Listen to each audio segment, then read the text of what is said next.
dengan elemennya tentang mengenal kecerdasan buatan atau yang biasa disebut EI. Ini salah satu elemen yang ada di dalam mata pelajaran coding di fase C atau di kelas 5. Baik, sebelum kita melanjutkan kegiatan pelajaran kita hari ini, mari kita berdoa dulu. Kita semua diajak untuk berdiri, dan Ibu minta salah satu saya punya anak untuk memimpin kita dalam doa. Yasmin, silakan. Silakan berdiri. Kita berdoa.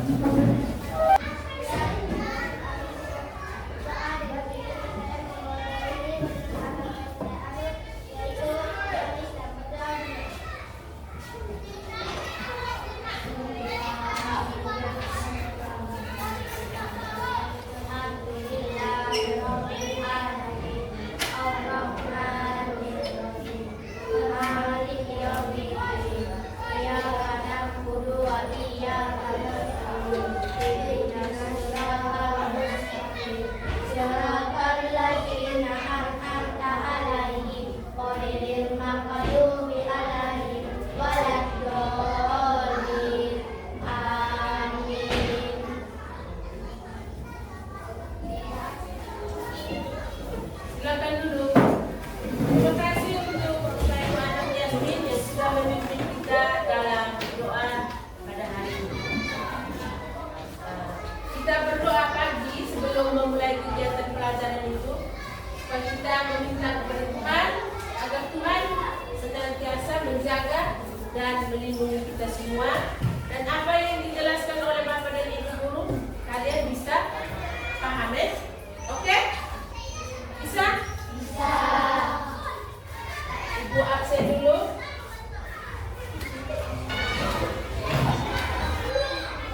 Rian? Ibu. Jonathan Mezen? Fabianus Kumulwanja? Ibu. Maria Emelina Delorai? Fatima Mei? Jawara? Oscar Wande? Surat Yasmin, Rafa, Afika,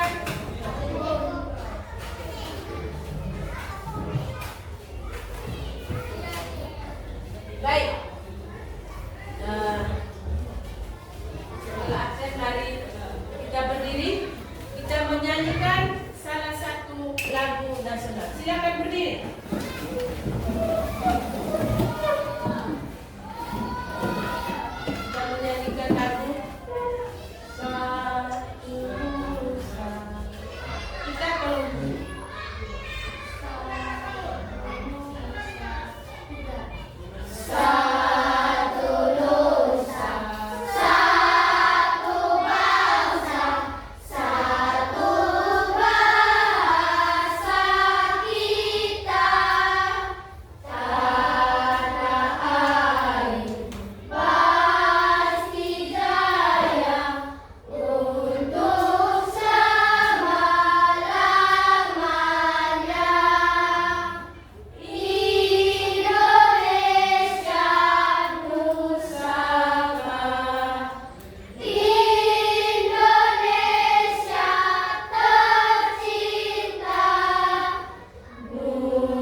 Kembali berdiri, kita ice breaking dulu.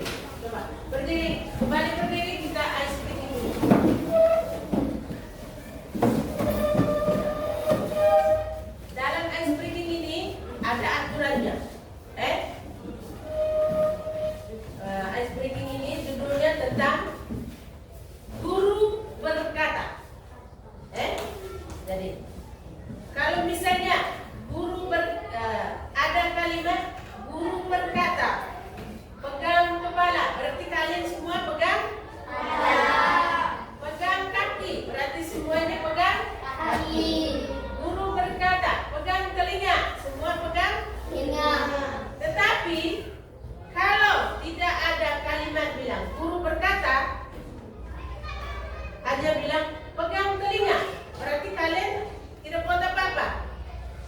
Kecuali ada kalimat guru berkata, pegang telinga, baru pegang telinga. Kalau tidak ada kata guru berkata, hanya bilang pegang telinga, berarti kalian diam saja, tidak boleh apa-apa. Bisa paham? Ya. Sekarang kita mulai. Konsentrasi. Konsentrasi dimulai. Konsentrasi. Konsentrasi dimulai. Guru berkata, pegang baju. Guru berkata, pegang kepala.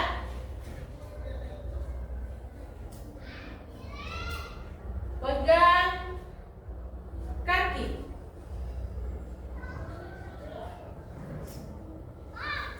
Pegang kaki. Guru berkata, pegang rambut.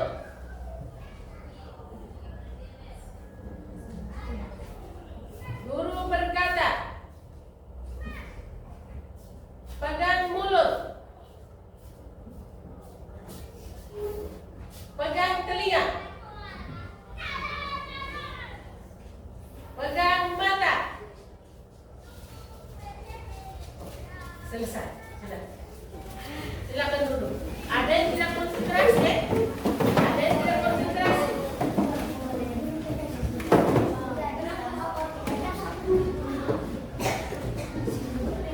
Oke. Baik, anak-anak. Kali lalu kita sudah belajar bersama tentang mata pelajaran coding, yaitu tentang berpikir komputasional. Ini mata pelajaran baru kita. Jadi kita sama-sama belajar supaya kita juga bisa tahu, kita jangan ketinggalan informasi atau ketinggalan teknologi.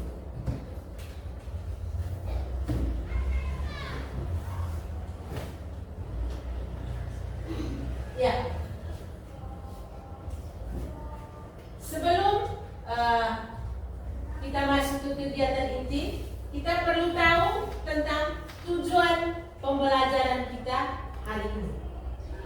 Coba dibacakan sama-sama. Yang pertama, Menjelaskan definisi berdasarkan teknologi menjelaskan.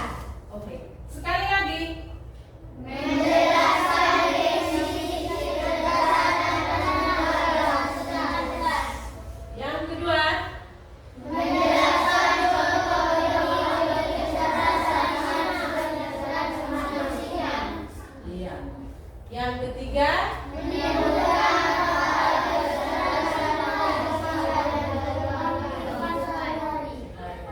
yang keempat,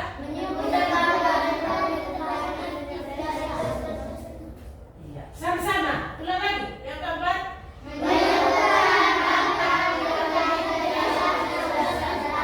siap. Jadi setelah kita mempelajari materi elemennya tadi tentang mengenal kecerdasan buatan atau AI, kita perlu mengetahui juga tujuan pembelajaran. Jadi tujuan pembelajaran di sini ada 4. Oke, kita lanjut. Di sini di depan ada ditulis tentang mesin cerdas dan mesin non-cerdas. Oke. Kita lihat arti dari kecerdasan buatan atau AI. Jadi kecerdasan AI disebut juga kecerdasan buatan. Kecerdasan buatan atau AI yaitu kemampuan mesin untuk meniru kecerdasan manusia. AI bisa berpikir, belajar, dan membantu manusia seperti otak. Jadi mesin akan bekerja sama seperti otak manusia. Dia bisa berpikir, dia juga bisa belajar, dan bisa juga bekerja sama seperti otak manusia.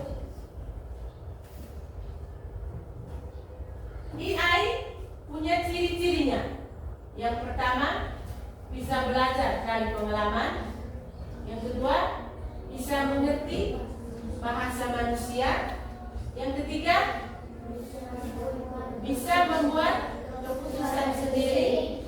Dan yang keempat, Bisa bekerja otomatis. bisa belajar dari pengalaman, bisa mengerti bahasa manusia, bisa membuat keputusan sendiri, bisa bekerja otomatis. Contohnya, dalam kehidupan sehari-hari, kalian pasti di rumah tuh sudah pegang HP kan? Ada HP tuh? HP Android. Ada tidak? Ada.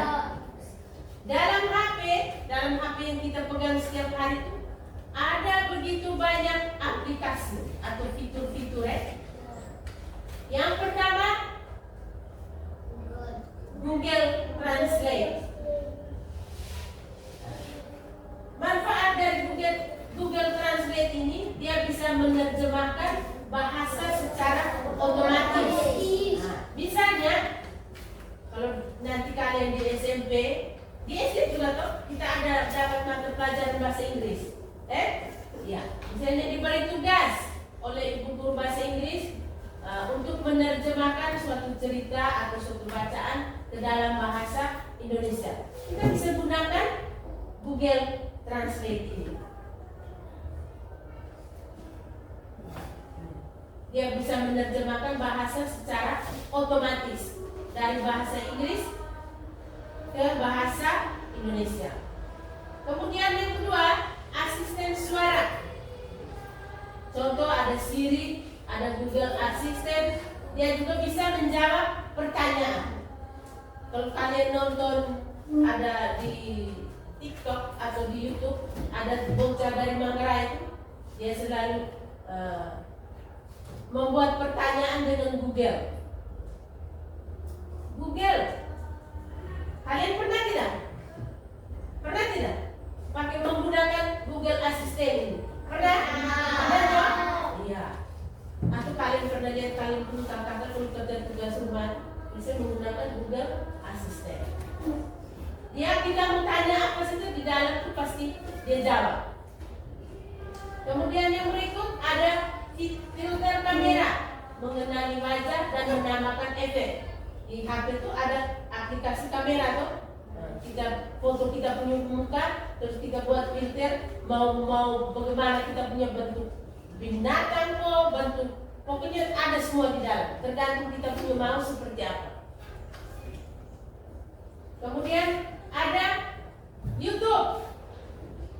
Jadi dalam YouTube ada video sebanyak-banyaknya, video banyak sekali. Terserah kita mau buat video. Misalnya kalian senang di YouTube tuh, kalian mau nonton apa? Ada apa saja di YouTube? Ada video, ada apa lagi? Hah? Yang kalian pernah lihat di YouTube tuh, selain video, apa lagi? Hah? Ada permainan tuh, video permainan, ada game, ada pokoknya banyak. Ada musik. Oke, jadi ini contoh-contoh dari AI tadi. Google Translate, asisten suara, kemudian film kamera, YouTube, masih ada TikTok, Instagram, Facebook, itu contoh-contoh dari AI. Oke, kita lanjut. Manfaatnya ada 4 di sini. Yang pertama, membantu pekerjaan manusia agar lebih cepat. Misalnya kalau kita diberi tugas, kita bisa tanya di Google Assistant. Jadi kita tidak perlu berpikir terlalu panjang, terlalu lama, karena semuanya ada di Google Assistant. Kita tinggal tanya saja. Google, apa kepanjangan dari puskesmas? Di dalam itu pasti langsung, oh puskesmas, kepanjangannya apa? Puskesmas, kepanjangannya apa? Rian, puskesmas, kepanjangannya apa? Hah? Puskesmas, kepanjangannya apa? Ita? Pusat Kesehatan Masyarakat. Iya. Nanti kalau tanya di Google pasti dijawab seperti itu. Masih ada pertanyaan lain? Terserah kamu mau tanya apa di Google tuh, pasti Google jawab. Kemudian yang kedua, mempermudah komunikasi. penerjemahan atau voice note. Di dalam sudah ada terjemah komunikasi. Kemudian berikut membantu dalam hal belajar. Contoh aplikasi matematika dengan AI. Ya. Matematika itu kita kalau misalnya diberi tugas PR dari sekolah bisa tanya di AI. Nanti dia yang kerjakan. Kita tinggal salin. Mempermudah toh? Itu manfaatnya. Yang berikut meningkatkan hiburan. Ada musik, ada game, ada film. Pokoknya AI itu sangat membantu manusia untuk mempermudah pekerjaan manusia. Bisa diingat ini? Apa ulang lagi? Manfaat AI. Yang pertama, Membantu pekerjaan manusia lebih cepat. yang kedua, Memudahkan komunikasi dengan otomatis. ketiga, Membantu dalam komunikasi yang efektif. yang keempat, Menjadikan manusia efektif. itu manfaatnya. Kita lanjut. Kalau sudah ada manfaat, ada juga dampak negatifnya. Nah, dampak negatif sama artinya juga dengan dampak yang kurang baik atau dampak buruknya. Yang pertama, membuat manusia terlalu bergantung pada mesin. Misalnya di rumah, kita punya mesin cuci toh? Kamu di rumah ada tidak mesin cuci? Iya. Kalau pakaian kita kotor, kita tinggal masukkan dia di mesin cuci. Kita tinggal tekan tombol-tombol yang ada di situ, dia sendiri yang bekerja. Apalagi kalau kita sudah malas, sudah capek, pasti mesin cuci itu sangat membantu kita untuk mencuci pakaian. Tapi ada dampak negatifnya juga. Dengan mesin cuci membuat ibu-ibu atau kita semua yang cuci pakaian itu bukan hanya tugas ibu-ibu atau hanya ada perempuan, laki-laki juga harus dicuci pakaian. Dengan adanya mesin cuci membuat ibu-ibu dan kita semua menjadi tambah malas. Kita tinggal tidur enak-enak, mesin sana yang bekerja, cuci kita punya pakaian. Itu dampak buruknya atau dampak negatifnya itu membuat manusia terlalu bergantung pada mesin. Kemudian yang kedua, bisa menggantikan pekerjaan tertentu. Nah, contoh konkretnya misalnya di rumah punya blender. Ada blender toh? Blender itu fungsinya untuk apa saja? Menghancurkan makanan. Dan apa lagi?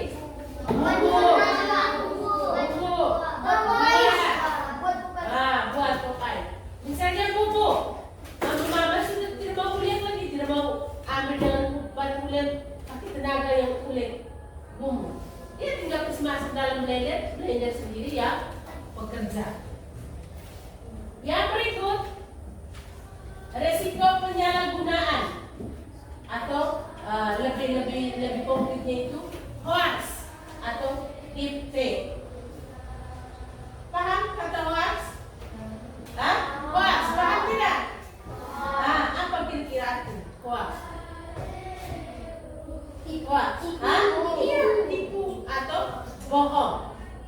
Kadang orang muat yang kita baca di YouTube atau di media-media sosial itu, kita lihat orang buat berita, ada yang betul, ada yang tipu.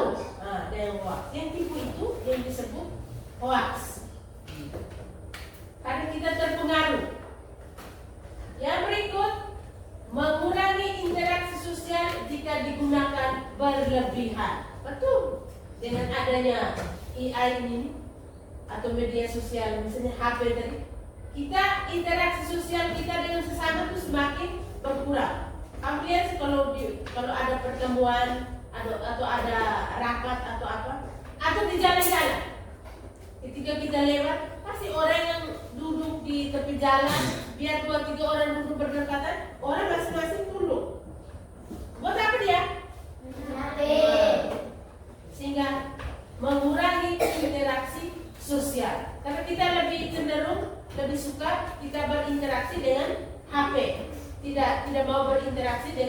sesama manusia. Lama-kelamaan kita semua nanti jadi bisu. Ada satu keluarga, mereka tuh hampir setiap hari tidak pernah ribut. Suara mereka tuh tidak dengar, orang tetangga ke rumah sebelah kan tidak dengar. Padahal setelah diselidiki ternyata mereka di dalam bapak, mama, anak itu punya HP masing-masing. Sehingga kalau bapak lapar, bapak tidak lagi minta dia bilang, mama, kita mau makan. Tidak, pakai HP semua. Mama lapar, di sana balik. Iya, nasi sudah ada di meja. Tinggal pergi di meja, gayung dan makan.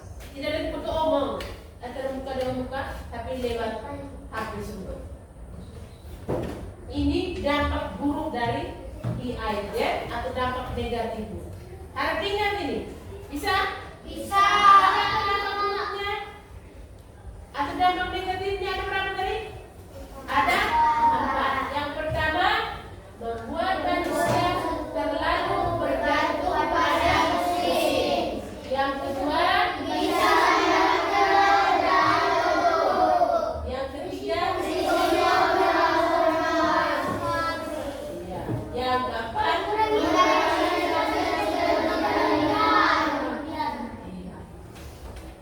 ingat, kita lanjut. Sekarang kita lihat sistem kerjanya AI. Bagaimana AI bekerja? Yang pertama, Noel baca.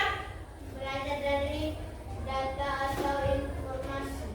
Yang kedua, Menjadi pola atau kebiasaan. ketiga, Membuat keputusan sendiri. keempat. Terus belajar dan menjadi lebih pintar. Jadi AI bekerja, cara kerjanya itu yang pertama itu belajar dari data atau informasi. Yang kedua, mencari pola atau kebiasaan. Yang ketiga, membuat keputusan sendiri. Dan yang keempat, terus belajar dan menjadi lebih pintar.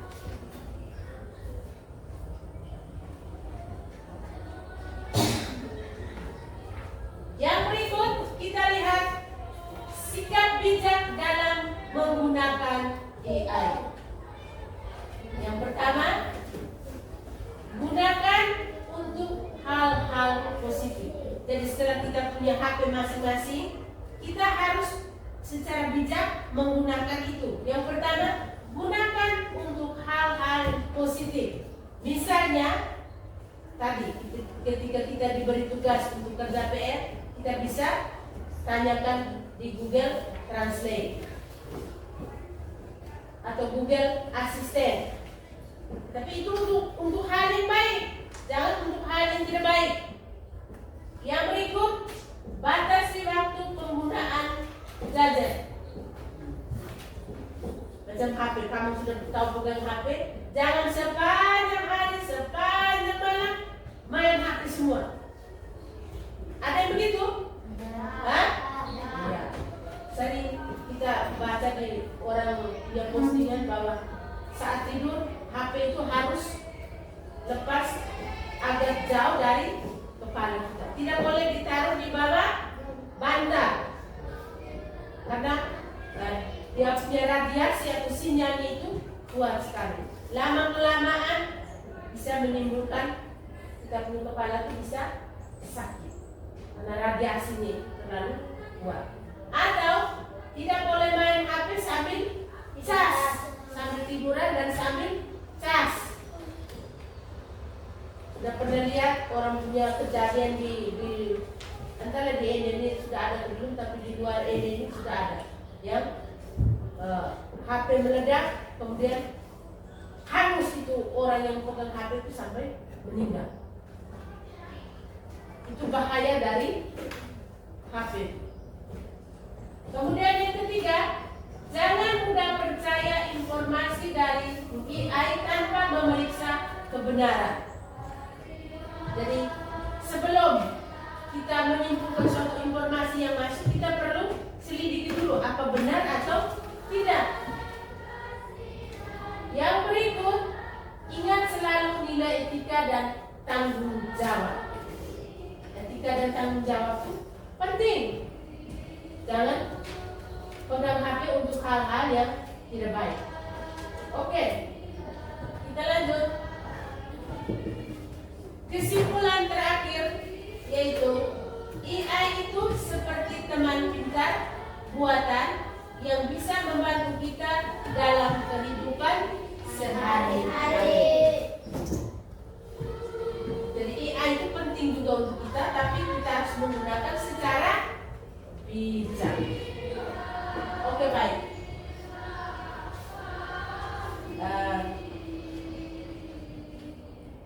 Kira-kira materi kita sampai di sini. Kira-kira apa yang Ibu jelaskan tadi bisa diingat? Bisa. Bisa? Bisa. Baik. Kalian ini sudah duduk dalam kelompok kan?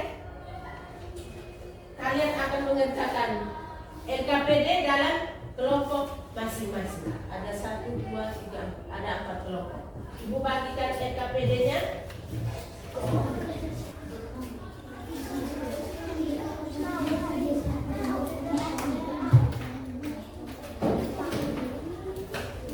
Tulisan kelompok. Tulisan kelompok.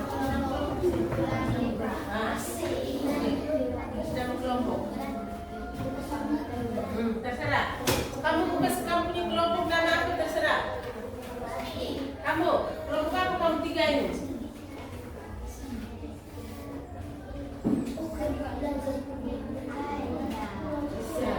Tuliskan kelompok di sini. Oh, tidak apa tuliskan kelompok bentar nanti. Tuliskan kelompok dulu. Nanti aku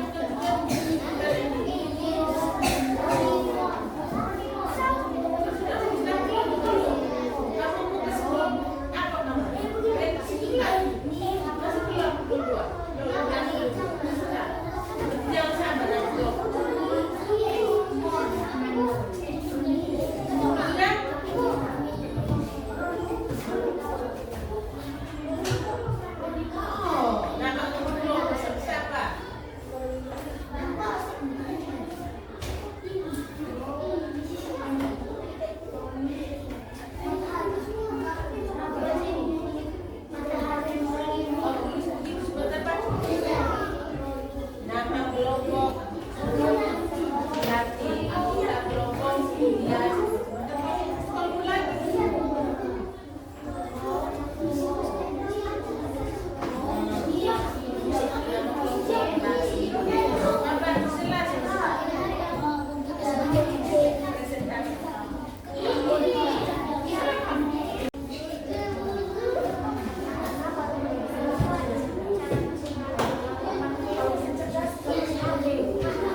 Bagus. Berikutnya soal Soal pertanyaan 2 di bawah. Nomor 1. Dapat pertanyaannya dulu. Satu, bisa bekerja tanpa perintah manusia. 2, karena mereka bisa membantu manusia seperti mesin cerdas. Oke. Oke, baik. Terima kasih. Kita tepuk tangan untuk teman-teman semua yang sudah berpresentasi dan hasil diskusi. Kelompok berikut, kelompok bawah. Oke, silakan. Kelompok matahari, siap-siap. Baik, kelompok bintang, siap. Berikutnya kelompok melati. Mesin cerdas. Google Maps, TikTok, handphone, Google Assistant, Gemini. Oke. Mesin non cerdas. Mesin cuci, Dell, printer, kalkulator manual, mesin jahit. Oke. Lanjut, dua pertanyaan berikut. Menggunakan data dan pola yang dipelajari untuk mengambil keputusan sendiri. Bekerja sendiri tanpa perintah manusia. Mengambil data dan pengalaman untuk meningkatkan kinerjanya. Karena bisa mencari jawaban yang tepat. Sudah? Oke, terima kasih. Tepuk tangan. Silakan kembali. Kelompok bintang.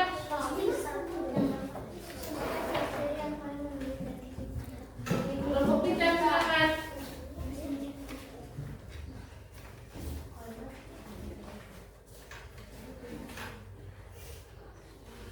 Mesin non cerdas. Sapu, mesin cuci, kalkulator, mesin jahit. Mesin cerdas, HP, mesin cuci, blender, mesin fotokopi. Oke. Apa ciri-ciri paling menonjol dari mesin cerdas yang kalian temukan? Mesin cerdas adalah mesin yang bisa dikendalikan sendiri. Mesin non cerdas karena berguna. Ya. Sudah? Oke, baik. Terima kasih. Silakan duduk. Berikut kelompok melati. Maju sudah. sayang, atau sudah harus bekerja. Yang kerja di bawah. Tidak apa-apa, yang harus kerja dulu. Maju sudah. Ya kalian itu tulis.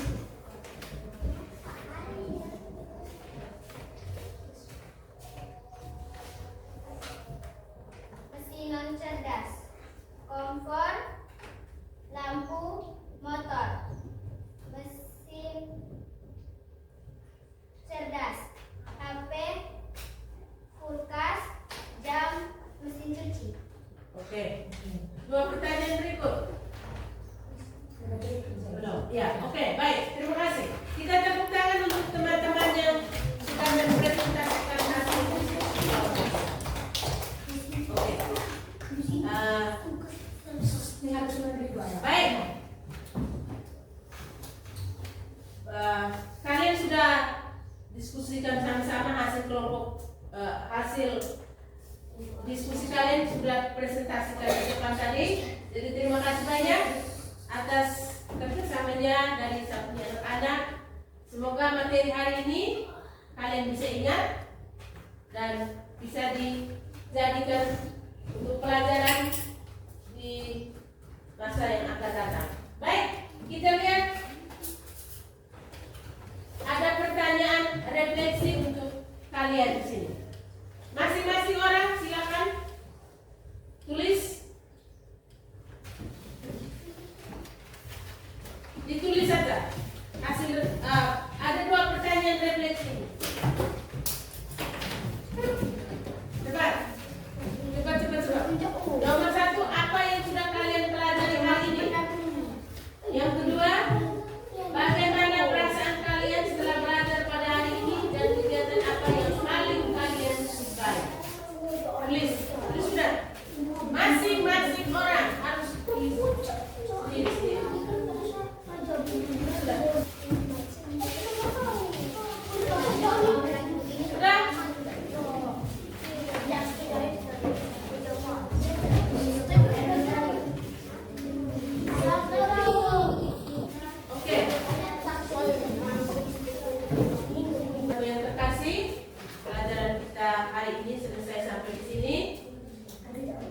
kita menutup seluruh kegiatan pelajaran kita hari ini dengan doa.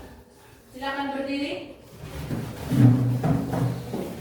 Kita percayakan untuk memimpin doa untuk menutup kegiatan pelajaran kita hari ini dengan suara yang sangat besar. Ibu guru dan teman-teman, marilah kita berdoa dan izinkanlah saya membawa ini menurut agama yang saya anut, yaitu agama Katolik. Berdoa dimulai dalam nama Bapa, Dalam nama Bapa, Putra, dan Roh Kudus. Amin. Tuhan Yesus, terima kasih atas perlindungan-Mu dari pagi hingga siang ini. Sekarang kami mau pulang ke rumah kami masing-masing. Lindungilah kami agar tiba di rumah kami dengan selamat. Nama-Mu kami puji hingga sepanjang masa